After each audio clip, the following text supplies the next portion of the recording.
this is, that negative thought you've been having, and I just can't let you try and change yourself without a fight. So, go ahead and just turn the show off, okay? And, everything's still fine. This is Blindsight with your host, Bill Lundgren, an AINC original podcast. You serious? We're not holding back truth.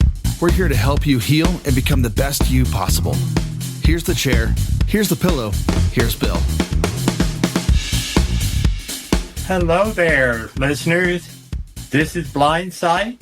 I'm your host, Bill Lundgren, and the program sponsored, of course, by Audio Information Network of Colorado.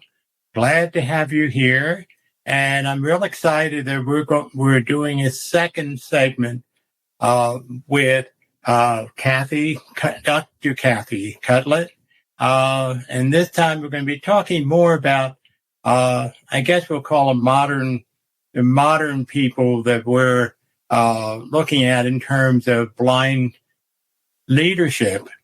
But I wanted to ask you, Cathy, welcome aboard. Thank you for coming back. Thank you. And I wanted to ask you, as a historian, what do you want people to come away with when you lecture, when they read your writings? What is it that you want to get across, particularly to blind people, but people in general, as a historian? Mm-hmm. I guess it's kind of two things. One is that blindness and blind people are central to history in ways that people haven't really thought about, but also that history is part of everybody's history. So, blind people have a history of their own that's unique, and it's in these currents of historical thinking. But at the same time, it's also blind people are, kind of needing to be talked about in and of themselves. I personally can relate to both of them because I think more in the last few years, I've been discovering there are other blind people out there. Everybody knows Helen Keller, but she was kind of the face of blindness and disability. But it's until we really point out people, we don't know if anybody's out there. Right, and there is a lot of history that still needs to be written. That's the other piece, because the challenge for historians, especially in the earlier period we talked about last time, is that historians don't have they haven't been asking the right questions, and people don't always record their histories. They're not like writing stuff down about what they think and how they are acting and all of these things. And what changes, especially in the more recent times, is that blind people are expected to have a history. They're expected to write about it, and they, have the technology and the resources to do so, which they didn't have previously. True. But, and we have a whole generation of people who were born in the 21st century and look at the 20th century as ancient history. Yeah, which is really funny. So we talk about our day, to look at it like, we're 100 years old. Well, it's kind of interesting. I remember reading or hearing somebody say somewhere that they held on to every single scrap of Braille they ever got because that was all they had. And so there was so limited books and resources that it was like this treasure. And now blind people, just like everybody else, are inundated with information, and there's too much of it. And you've got refreshable Braille displays that let you read as much as sighted people, so you can get cognitive overload just like everybody else. But that's a recent, in the past 50 to 75 years, it's a recent development. So, Well, if you were researching, and you may already, at some of the people, well, let's say of our time, who would you be pointing to? Who would you want people, particularly blind people, to know more about than we do currently? Oh, boy. I mean, when you say our time, do you mean that people that are still, excuse me, people that are still alive, that are kind of part of our generation? Well, that's up to you. You're the historian. Who do you think we ought to Yeah. know about?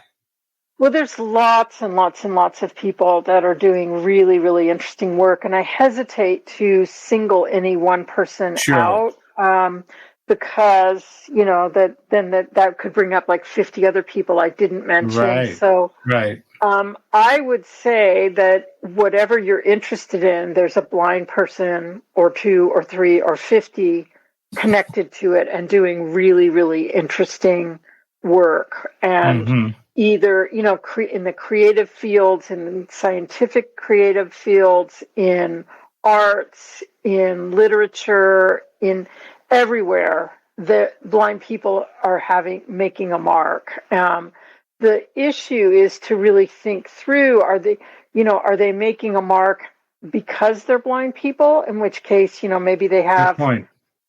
different insights and a different perspective based on everything from actual visual acuity to prejudice and fighting back? Or is it that they're just people going through their lives doing things just as sighted people are going through their lives doing things? They just happen to be doing it differently. And we've got oodles of examples of both. So you can't really kind of separate that out. I would say that, go ahead. Well, I was just thinking, one of the things that really makes my skin crawl is when a sighted person talks about how courageous I am because I'm blind and I just do what I consider absolutely mundane things. And I have a feeling that most people who are blind have that same situation where through the sighted world, being blind is like, it's a miracle that we can even feed ourselves. Right. And to me, I always kind of come back at that with the real miracle is dealing with all of these misconceptions. I mean, that's, if we can get people to think differently for a split second and change their perspective, that's Right. the miracle. And the thing is, you have to deal with it every single day. And sometimes you're too tired to deal with it. Sometimes you're wanting to be doing other things and focus something else. And people don't really recognize how much effort goes into changing the perspective of everybody around us. And you always feel, I don't know about you, but I always feel like I'm on display and that on the other hand, you have to be that person that's going to maybe change those conceptions. And so how do you do it? You do it with podcasts. You do it through individual conversations. You do it just by being yourself. And you do it by inventing cool stuff related or not to blindness. You just end up living a life that matters to you and to those around you. And that's like probably the most radical act of all. That's true. Well, in looking through that field, and I think you're right, but, we don't talk about people who are leaders, who are writers, who are even artists. My sister had a degree in art, and she still continued to do some very fine work after she was blind. Mm-hmm. Just simply, as we say, doing it differently. But, is there anybody that's, are there some people who stand out in your mind from your personal, I'll call it prejudice, but people that, that about who are no longer with us or who you would say, boy, I'm impressed with XYZ. I'll put you on the spot. That is Bill Lundgren. He's an amazing guy. I'm going to not answer that. I think it's up to people to discover, because I don't really want to anoint a blind person with some sort of mantle that they may or may not want. I think the idea is for people to find what they love and dig a little deeper and see if there's a blind person doing it. I mean, here's one example. here's one example of maybe that I will give is there's Janice Waith, Waith, who's a blind archer. And, she shoots archery. She does really cool, stuff. She's a really capable and talented archer. And people just assume, oh, blind people can't do archery. And she's out there all the time proving that that's not true. And she's winning tournaments and, teaching people. And, so again, I don't want to hold up the blind miracle person as whatever. But, if you're like used to do archery and you're a blind person, look up blind archer. If you used to be a cook, look up blind cook and see what you get, see what comes up and open your mind. And part of it is just learning how to do something that you've always learned how to do with some different techniques and some different emphases and all of that. Some of it might mean even wanting different results from that you do. There's lots of ways to approach it, I think. But so what I'm hearing you say is the first task is to understand that even though you're blind, you can still do whatever it is you want to do. Right. And there might be adjustments you have to make, but a sighted person moves to a new city, they can't keep doing things exactly as they did it before. They are making adjustments and we don't make a big deal out of that. You have to reorient your thinking to say, look, I just am going to need to approach what I love differently. And maybe I'll discover some new, exciting, cool things that I never thought about before. Well, I always like to make my sighted friends a little nervous. I talk about my longing to drive an 18-wheeler. Yeah, that's... I usually say so. Yeah, no, for sure. I mean, let's face it, there's some things you won't be able to do, and some of them you won't be able to do because of blindness, some of them you won't be able to do just because, there's not things that everybody does. I mean, I'm sure not every sighted person can rush out and drive an 18-wheeler either. I mean, they've made choices and decisions and, have skill sets that may or may not be aligned with that anymore, Well, one of the things that I personally think is important, though, for blind people to know that other blind people are out there and doing great things. Absolutely. And doing mundane things, too. I think it's just as important to know about the great ones as it is to know about the mundane, everyday ones. And, to get inspired, and I use that word very kind of carefully, but to be inspired by someone just being themselves. And to have you get permission by watching somebody else who's being themselves and figuring out their place in the world, that you can do that too. And to me, that's as big and as huge and as whatever as the next guy that climbs, Mount Everest blindfolded. And again, that's not to belittle Eric Weinmeier. No. Right. I don't want to belittle what he's done. It's amazing. It's great. It's awesome. But let's face it, most of us aren't Eric Weinmeier. So you can hold that out there and say, like, wow, that's great. I want to do that too. And some people will.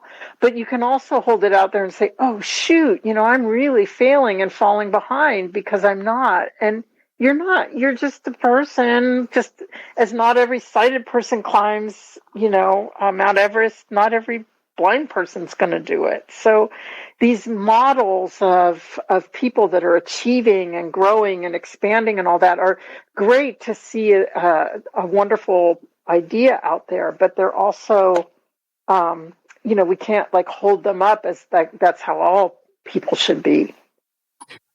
That's why I think it's important for people like Eric, even though we know that we're not going to climb Mount Everest. There are some people who are afraid of going up 5 or 6 stories. Exactly. But the issue being that if somebody can climb Mount Everest, then that holds out the idea that maybe we can, do something that other people think we can't do. And yes, that's true. It's our buying into the prejudice of sighted people. That's what's harmful. Yes, I agree. I totally agree. Yeah, it's not just sighted people, it's our own internalized prejudices, which, let's face it, we grow up in a sighted world and we learn all the rules, all the sighted rules, and you just internalize that just as, everybody that's in a minority population internalizes the majority view and kind of puts it on themselves and says, oh, I'm not that, and what's wrong with me, as opposed to saying, wow, what's right for me? What can I teach everybody around me? What do I bring that's unique? I've got this thing that sucks sometimes and it's a pain in the butt and all of that. But often it gives me some new set of tools, new set of perspectives, new set of ideas that I can bring to the world and add value. I mean, I think that's the other piece, is that people always feel that you're adjusting to blindness, that you're, kind of compensating somehow, whereas it's never presented as, wow, this is value added. This is something, again, I don't think everybody should rush out and seek to be a blind person. That's weird and unnecessary and probably dangerous and whatever. But why not express a desire to understand what unique perspective comes from this? Why not understand that a blind person can teach sighted people how to do certain things? I mean, so, I think it's a different way of paying attention. It's a different way of engaging. It's a different way of being a part of the world. And that seemed to be scary for sighted people who, we're changing the perspective and forcing them to see us in a different light. But the thing is, how do we get the information across? We have diversity training, quote unquote. But I just went to a conference a while ago, and it was a drug and alcohol mental health conference. And I went around to different treatment programs, and they all have booths. And I said, have you worked with that? What do you do for people who are not sighted? And they look at me blankly because they haven't had anybody who's blind come into their program.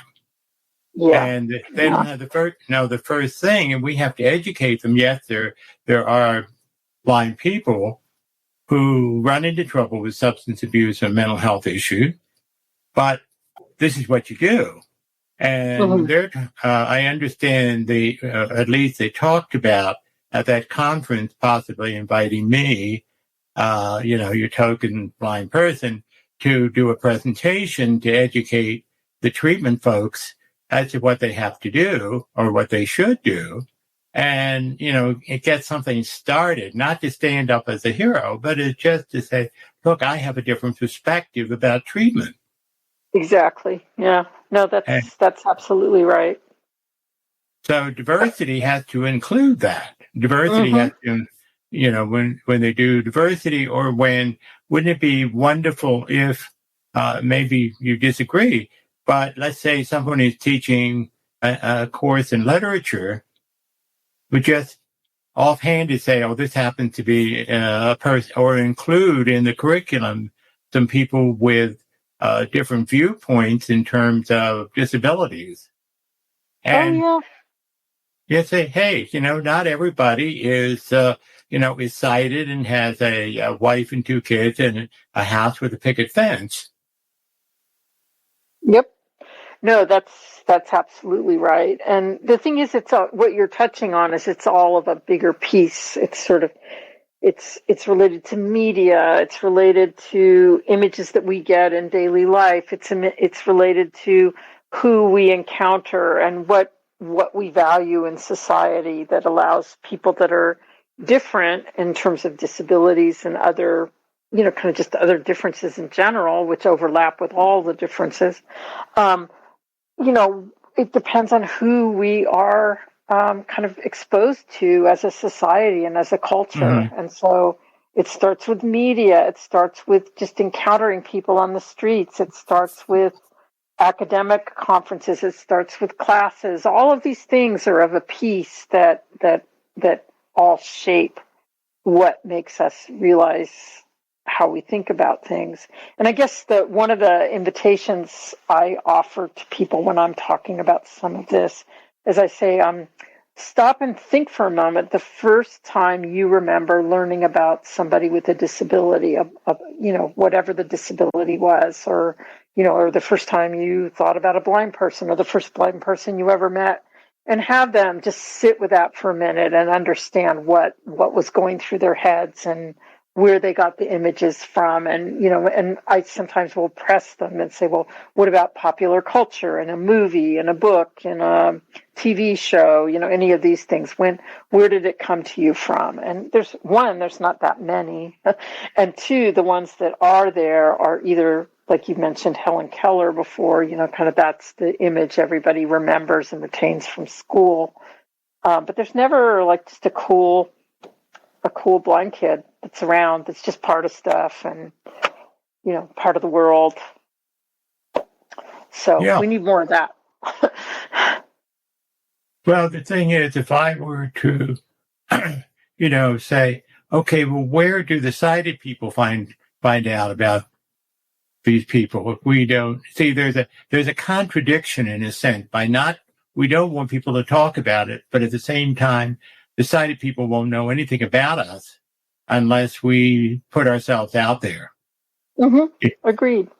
And that's why, we need histories. And that's where history's really good. If you have a history class that incorporates some of these stories into it, if you have a literature class, like you said, that does that, all of that will, it's repeat exposure, but all of it will go in. It'll be a little prick first time and like, oh, that's a touch, and then you come back a few years later, a few days later, another touch about blindness, another, blah, blah, blah. The more places that people get these different images, they'll eventually, after a certain amount of time, start to change.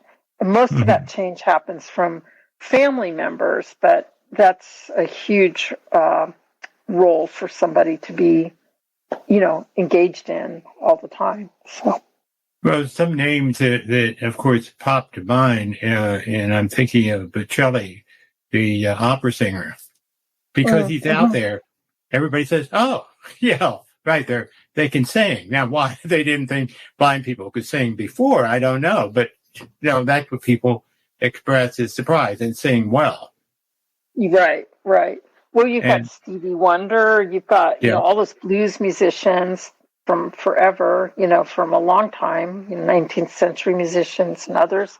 I mean, you have lots of people that are doing it. The problem is there's this weird collective amnesia that people have when they meet somebody that doesn't meet their expectations. They either make that person be exceptional or they forget about that piece of them. So it's a weird psychology that people try to hold on to these older ideas. They're desperate for them. And I'm not enough of a psychologist to understand why that's the case, but it definitely is. For people, I know for myself, I never advertised that I was a blind therapist. And so people would come in, and during the course of our first session, some people would say, "Oh, are you blind?" And, my usual response, "Yeah, the last time I checked, yeah." And then we go on back to business. In other words, to treat it that it's nothing special, and that helps them to feel more comfortable. But people are uncomfortable with something that's different from them. Oh, for sure. For sure, yeah. And so, Let me add one point to that, though. Is I think when it comes to blind people going to see a blind therapist, it's not a given either. Because I remember when I was first starting to come to terms with my own attitudes about myself and my vision impairment and all of that, I signed up for this. I guess it was the Center for Independent Living in Berkeley. So they made it possible. They introduced me to a blind counselor, and I went in there, and there she was with her dog, and she's just sitting there with her glasses, and I just about passed out. I was not ready.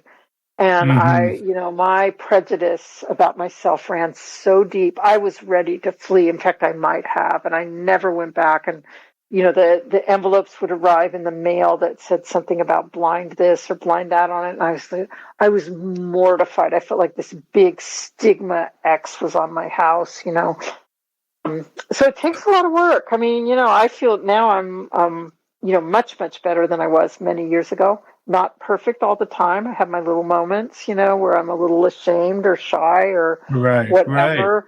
Right. But, it's a lot of work, and it's a lot better once you get past the initial stages of your own hesitation. Yeah. Oh, for sure. Yeah. Sure. And see, that's why. Yeah, I'm sorry. Again, I think history and literature and all of these ways that people learn about others in society and life, all of those will help. It's just we don't have any of them except for like really awful ones mostly. It's changing. There's a lot better literature.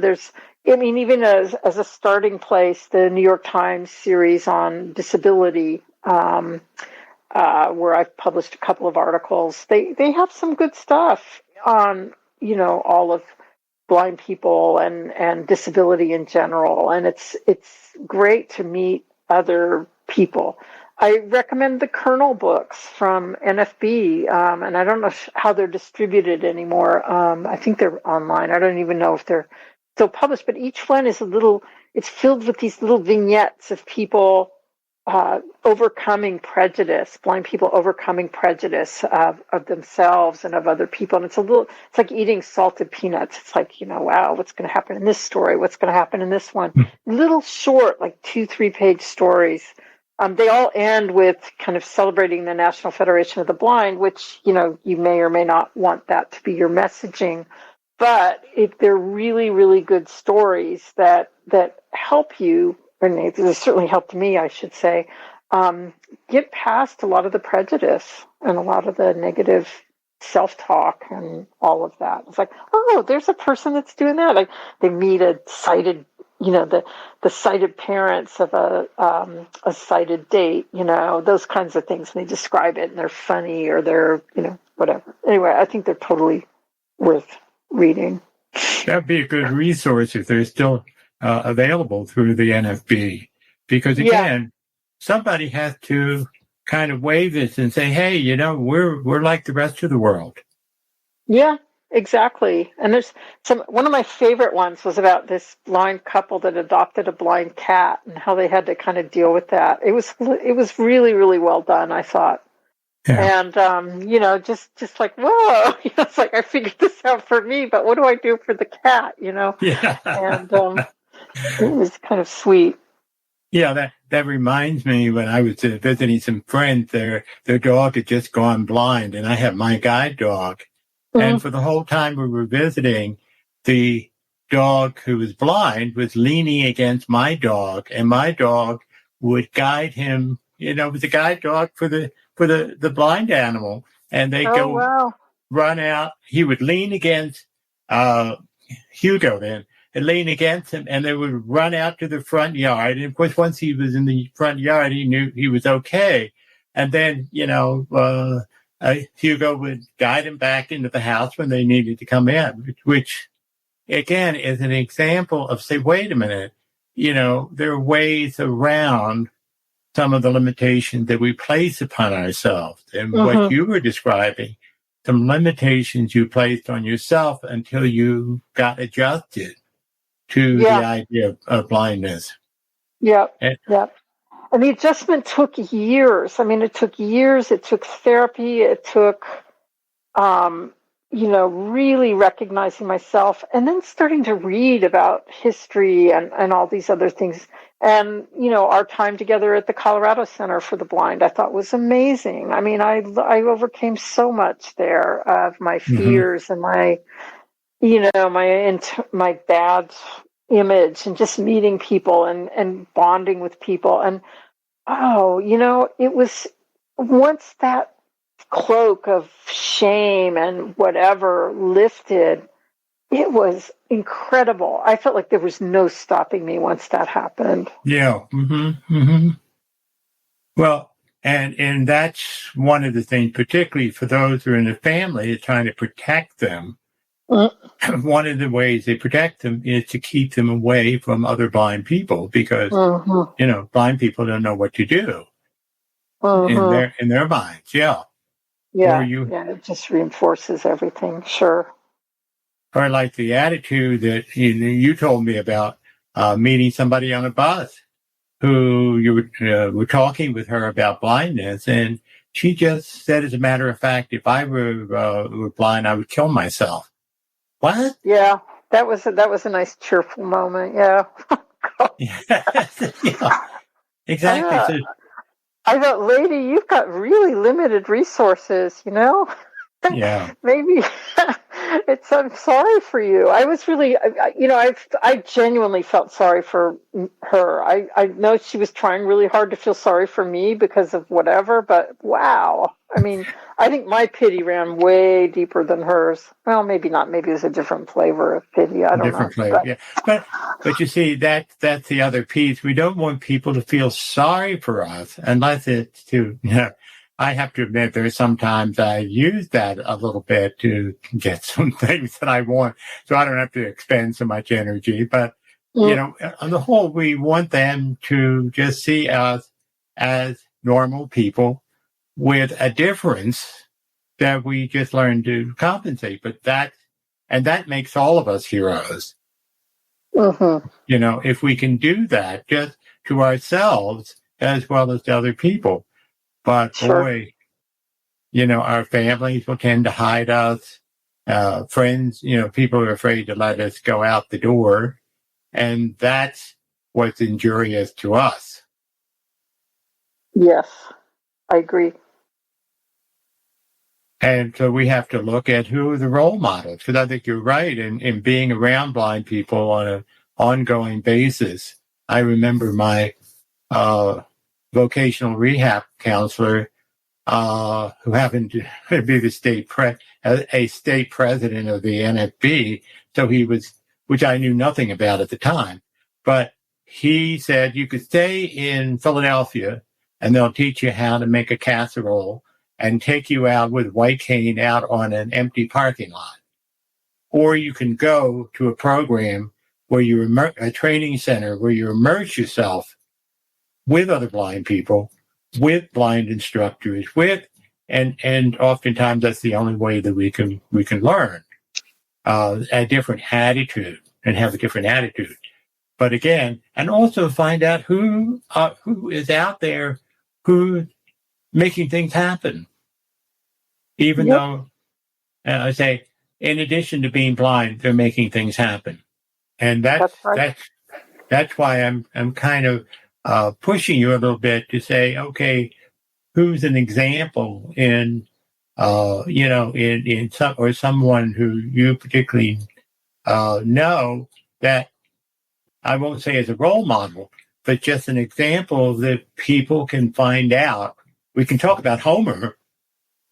All right. You push. All right. Sure.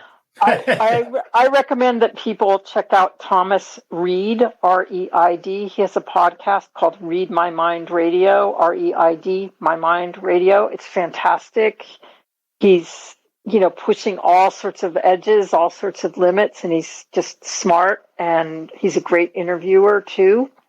And I think he's, tackling a lot of these issues that you're recommending. And he's got a whole stream of people coming on his show all the time, and I guess I was one of them, Truth in Advertising. But he has, lots of people that he introduces you to that are these leaders and are these people that are pushing the envelope and pushing, just pushing you to think about it all in new ways. And they're fun. And he's, like I said, he's a great interviewer and really savvy about getting people to talk about themselves and who they are and what they're doing.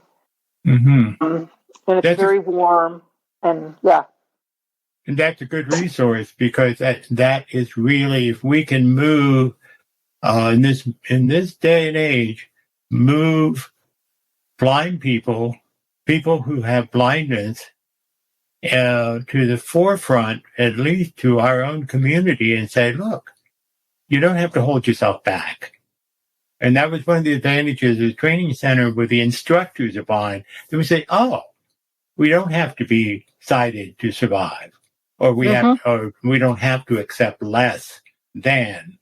And that's where, just even the people who, are not well-known names and each of us can be role models for other people who are, suffering from blindness or in the process of losing their sight.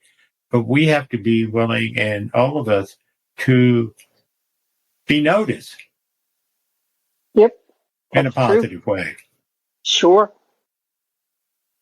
I remember one time, a group of my fellow students where, we were thinking, well, can a blind person rob a bank? And we went round and round figuring out how we would do it. Revolving doors were a problem. And I said I would have to change the color, dye my dog's hair differently so he wouldn't be recognized. But while it's funny, it still says, okay, wait a minute. There is a possibility we can do anything we want to do. But we just have to find a way to do it. And we have to find other people who are doing or who encourage us to do something different. And right. That's why I consider this an issue for mental health, because we need to feel good about ourselves. And sitting there and feeling like we can't do anything, or we're incapable of doing anything, or there's nobody out there who's doing what we want to do, doesn't help us feel very good. Agreed. Yeah, that's true. And so we have a history professor who's written books, and I think they're still writing. And, this is just a matter of course for her. And so you're a role model.